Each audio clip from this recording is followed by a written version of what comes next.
નમસ્કાર મિત્રો, આપ સૌનું વર્ચ્યુઅલ ક્લાસરૂમ સેશનમાં હાર્દિક સ્વાગત કરું છું. હું વીકે બારૈયા આઈટીઆઈ અમરેલીના ડ્રાફ્ટ્સમેન સિવિલ ટ્રેડમાંથી છું.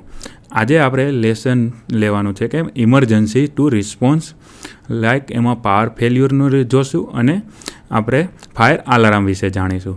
હવે આપણે જોઈએ કે ભાઈ ઇમરજન્સી ટુ રિસ્પોન્સ એટલે કે એ ટોપિક કહેવા શું માંગે છે. કે આપણે ઘણી વખત જોતા હોઈએ છીએ કે ઇન્ડસ્ટ્રીયલમાં કે એમાં આપણે અમુક ટાઈમે એવી અનિચ્છનીય ઘટના કે એવું બની જતું હોય છે કે એમાં એ આપણે ઇમરજન્સી કે એવી તાત્કાલિક આપણે કટોકટી બની જતી હોય કે એનો આપણે કઈ રીતના એને જવાબ આપી શકીએ અને એમાંથી આપણે કઈ રીતના નિવારણ કાઢી શકીએ કે જેમ બને તેમ ઓછું નુકસાન થાય એવા હેતુથી આપણે એને કઈ રીતના રિસ્પોન્સ આપી શકીએ એ આ ટોપિકમાં આપણે સમજીશું. તો આપણે ચાલો સ્ટાર્ટ કરીએ પીપીટીથી. કટોકટીનો પ્રતિભાવ એટલે કે ઇમરજન્સી ટુ રિસ્પોન્સ. એમાં આપણે જોઈએ કે પહેલાં એની તો આપણે થોડુંક એના કટોકટી પ્રતિભાવ વિશે થોડુંક સમજીએ કે કટોકટીની પ્રતિક્રિયામાં અનઅપેક્ષિત અથવા ખતરનાક ઘટના માટે કોઈ પણ વ્યવસ્થિત પ્રતિભાવનો સમાવેશ થાય છે. આમ કટોકટીની પ્રતિક્રિયા એટલે કે એની આપણે ધારો કે કટોકટી છે અનઅપેક્ષિત હોય છે, એ આપણે ધાર્યું ના હોય, અચાનક જ આવી જતી હોય. તો એવી કોઈ પણ વ્યવસ્થિત કે એની આમાં આપણે કઈ રીતના એવી વ્યવસ્થિત પ્રતિભાવ આપીએ કે જેમ બને તેમ ઓછું આપણે નુકસાન થાય. આમ ઇમરજન્સી રિસ્પોન્સ પ્રક્રિયાનો ધ્યેય લોકો અને પર્યાવરણ પર ઇવેન્ટની અસરને ઘટાડવાનો. આપણે પહેલાં જ વાત કરીએ કે ભાઈ કટોકટી અચાનક આવે તો એની અસર આપણે પર્યાવરણ અને લોકો ઉપર કઈ રીતના ઘટાડી શકીએ એ આપણે આમાં જોવાનું છે. એમાં આપણે જોઈએ કે પ્રતિભાવની ખાતરી આપતી કટોકટીની પરિસ્થિતિઓ કુદરતી આફતોથી લઈને જોખમી સામગ્રીની સમસ્યા અને પરિવહનની ઘટનાઓ સુધીની હોઈ શકે છે.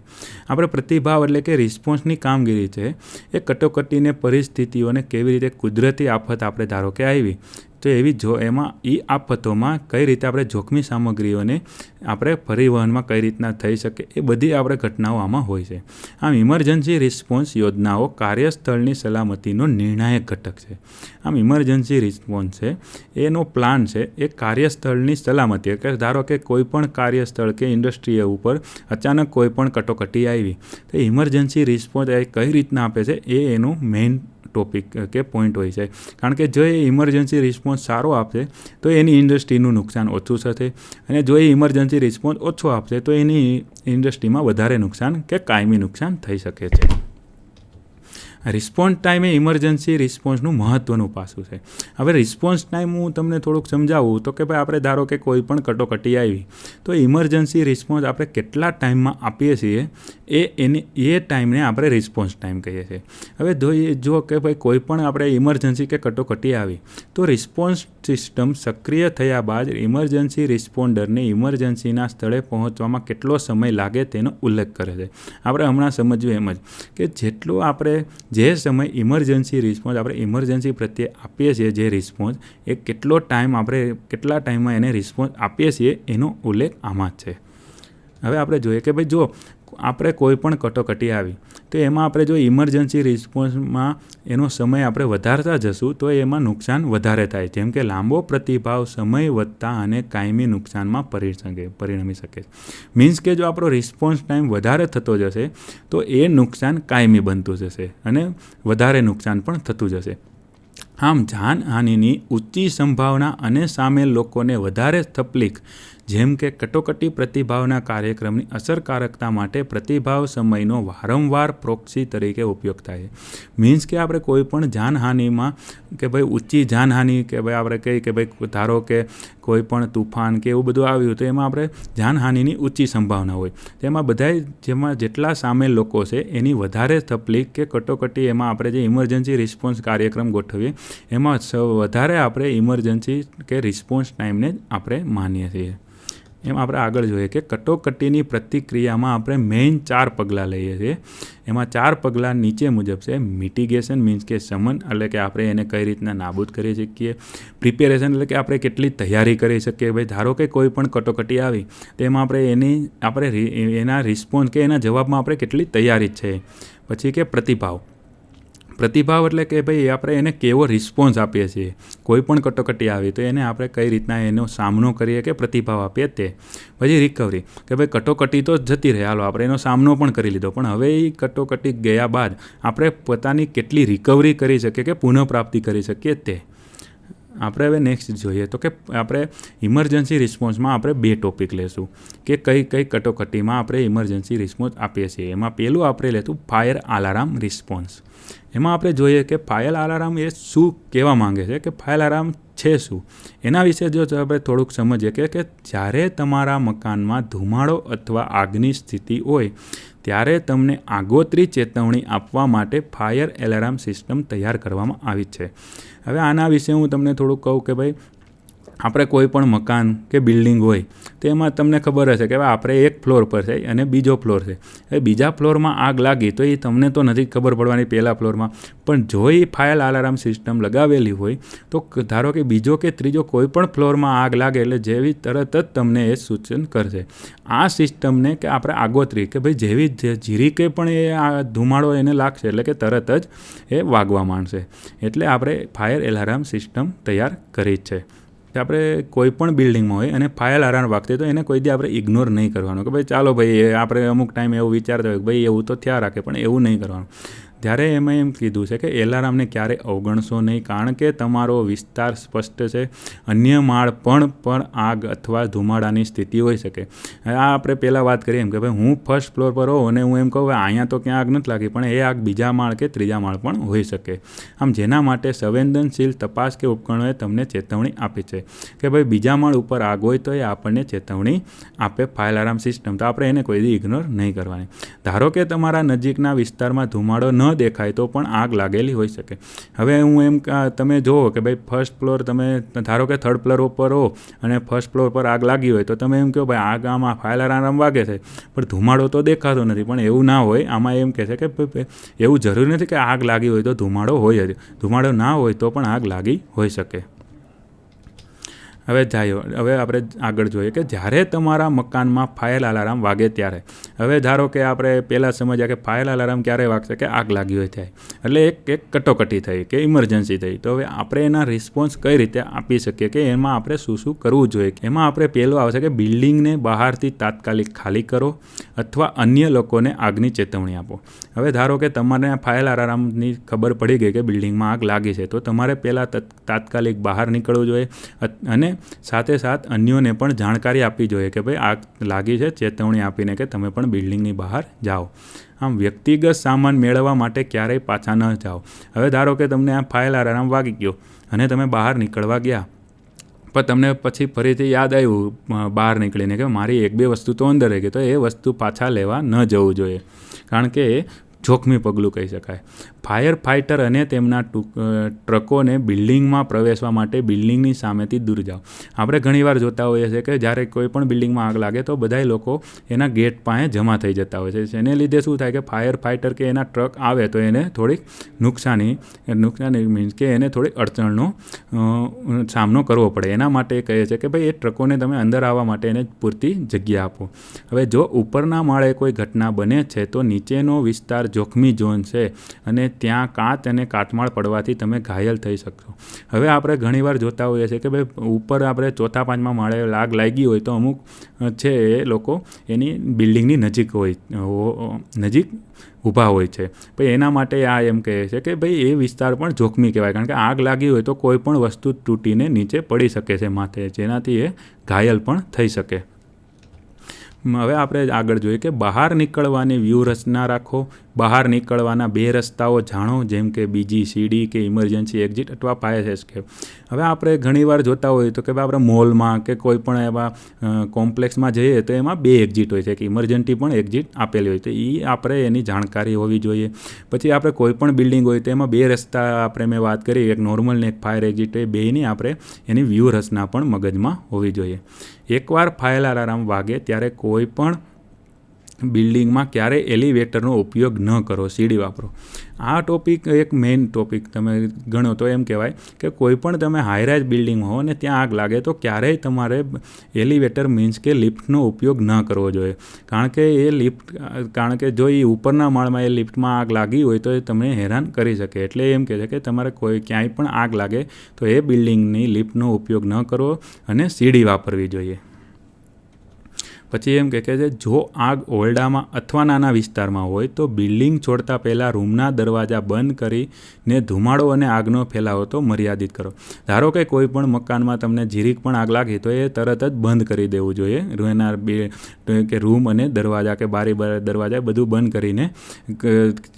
કરી દેવું, જેથી જે આગ એ ફેલાય અટકી શકાય.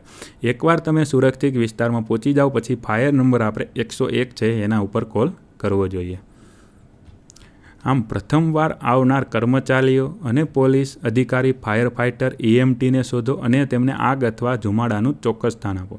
મીન્સ કે ધારો કે તમે 101 ઉપર ફોન કર્યો અને જો કોઈ પોલીસ અધિકારી કે કોઈ પણ કર્મચારી, ફાયર ફાઇટર આવ્યા તો એને તમને ખબર હોય કે ક્યાં આગ લાગેલી છે તેનું ચોક્કસ સ્થાન તમે એને જણાવો. પછી જો તમને ખબર હોય કે કોઈ હજુ અંદર છે તો ફાયર ફાઇટરને છેલ્લું જાણીતું સ્થાન આપવાનો પ્રયાસ કરો જ્યાં તમે તેમને જોયા. મીન્સ કે તમે બિલ્ડિંગની બહાર નીકળતા હતા અને તમે કોઈક અંદર રહી ગયેલા વ્યક્તિને જોયા છે તો એ સ્થાનની તમને ચોક્કસ માહિતી હોય તો તમે એ ફાયર ફાઇટરને આપો અને એને બચાવવામાં મદદ કરો. હવે આપણે બીજો ઇમરજન્સી જોઈએ, પાવર ફેલ્યુઅર. આપણે આ પાવર ફેલ્યુઅર મોટા ભાગે આપણે ઇન્ડસ્ટ્રીમાં ને એમાં ઘણીવાર થતી હોય છે કે ભાઈ અચાનક જ પાવર કટ થઈ જાય તો ચારેકોર આપણે અંધારું કે એવું આપણે જોઈ શકીએ છીએ. તો એનામાં એ પરિસ્થિતિમાં આપણે એને કયો રિસ્પોન્સ આપીએ એ પણ આપણે થોડુંક જોઈએ. તો પાવર ફેલ્યુઅરમાં આપણે જોઈએ કે વીજળી આપણા ઘરો અને ઓફિસમાં કે મોટાભાગની જરૂરિયાતો અને સગવડતાઓને ચલાવે છે. આપણે જોઈએ કે વીજળી છે અત્યારે ઇલેક્ટ્રિસિટી એ નીડેડ થઈ ગઈ છે, જરૂરી વસ્તુ છે. મીન્સ કે આપણે ઘર, ઓફિસ અને ઔદ્યોગિક એકમોમાં પણ આપણે વીજળીને મહત્ત્વ આપીએ છીએ. આમ તમે ક્યારેય જાણતા નથી કે કુદરતી આપત્તિ કે માનવસર્જિત આપત્તિ આપણી રોજિંદી દિનચર્યા ક્યારે ખોરવી નાખે. આપણે ઘણીવાર જોતા હોય છે કે વીજ કાપ હોય આપણે ઘરમાં તો આપણે ઘણીવાર એ આપણી રોજિંદી આપણે જે દિનચર્યા હોય એને પણ આપણે ઘણીવાર ખોરવી નાખે છે. આપત્તિઓ છે અનપેક્ષિત હોય છે પણ એની સામે આપણે એવી અપેક્ષા રાખીએ કે આવી આપત્તિઓ આવશે તો એના માટે આપણે તૈયાર રહી શકીએ. આમ આ મુદ્દા પર તમને સામાન્ય સુરક્ષા ટિપ્સ અને માહિતી મળશે જે તમને અચાનક વીજળીના નુકસાન અથવા ઇલેક્ટ્રિકલ બ્લેકઆઉટ મીન્સ કે તૈયાર કરવામાં અને તેમનો સામનો કરવામાં મદદ કરશે. મીન્સ કે આપણે આ ટોપિકમાં જોઈશું. હવે આપણે જોઈએ કે ભાઈ પાવર ફેલ્યુઅર માટે તૈયાર રહેવા તમે શું કરી શકો. કે ભાઈ તમને ખબર છે કે ભાઈ હાલો આપણે હમણાં વાત કરી કે ભાઈ આપણને ખબર પડે કે ભાઈ પાવર ફેલ્યુઅર અપેક્ષિત તો કહી શકાય પણ આપણે એવું ધારીએ કે ભાઈ આપણે ગમે ત્યારે આવી શકીએ તો એના માટે આપણે તૈયાર રહેવા શું કરી શકીએ. તેમાં પહેલું આવશે કે આકસ્મિક યોજના તૈયાર કરો અને બધા ડેટાનો વારંવાર બેકઅપ લો. મીન્સ કે આપણે એવી યોજના બનાવો કે જો પાવર ફેલ્યુઅર થાય તો આપણે ઇન્વર્ટર છે એવો એનો ઉપયોગ કરી શકીએ, બેટરીનો ઉપયોગ કરી શકીએ. પછી આપણે જે કોમ્પ્યુટર કે જે વાપરીએ છીએ એનો બધાનો ડેટાનો આપણે વારંવાર બેકઅપ લેતા રહીએ. પછી જો તમને વીજળીની ગંભીર સમસ્યા હોય તો સુવિધાઓ અને સેવાઓ સાથે અગાઉથી યોજના બનાવો.